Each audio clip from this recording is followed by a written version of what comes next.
کبھی مدینے میں رات ہوگی حضور اکرم صلی اللہ علیہ وآلہ وسلم سے، تب انشاءاللہ بات ہوگی۔ میں نے ادھوری تمناؤں کا حل فجر کے سجدے میں پایا ہے۔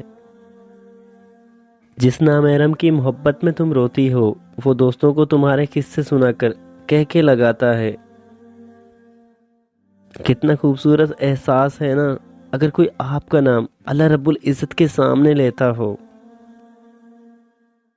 عطا دیکھی تو رب کی دیکھی، ورنہ کون دیتا ہے اپنا محبوب کسی کو۔ جنت میں بھی جانا ہے اور دلوں کو بھی توڑنا ہے،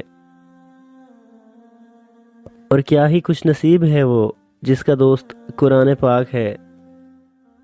بے شک اللہ رب العزت ہر شے پر قادر ہے، اور رسول پاک صلی اللہ علیہ وآلہ وسلم نے ارشاد فرمایا، جو مجھ پر درود پاک پڑھنا بھول گیا سمجھو وہ جنت کا راستہ بھول گیا۔ اور انشاءاللہ اگر اللہ نے چاہا تو ایک دن فجر کی نماز ہوگی اور سامنے مسجد نبوی ہوگی۔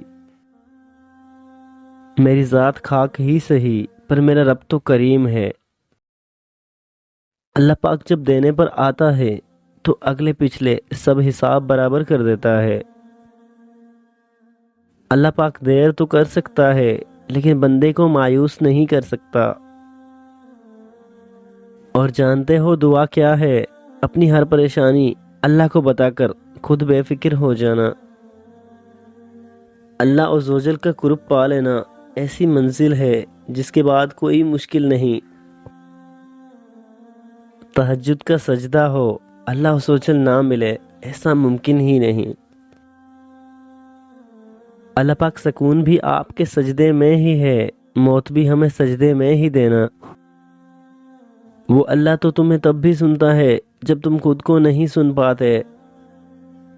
رات کے پہر اپنا نرم بستر چھوڑ کر تہجد کے لیے جانے والے، نماز پر کھڑے ہو کر اللہ سے مخاطب ہونے کا اپنا ہی ایک الگ مزہ ہوتا ہے۔ اللہ کی دی ہوئی آزمائش پر صبر کرنا ہی اللہ سے محبت کی سچی دلیل ہے۔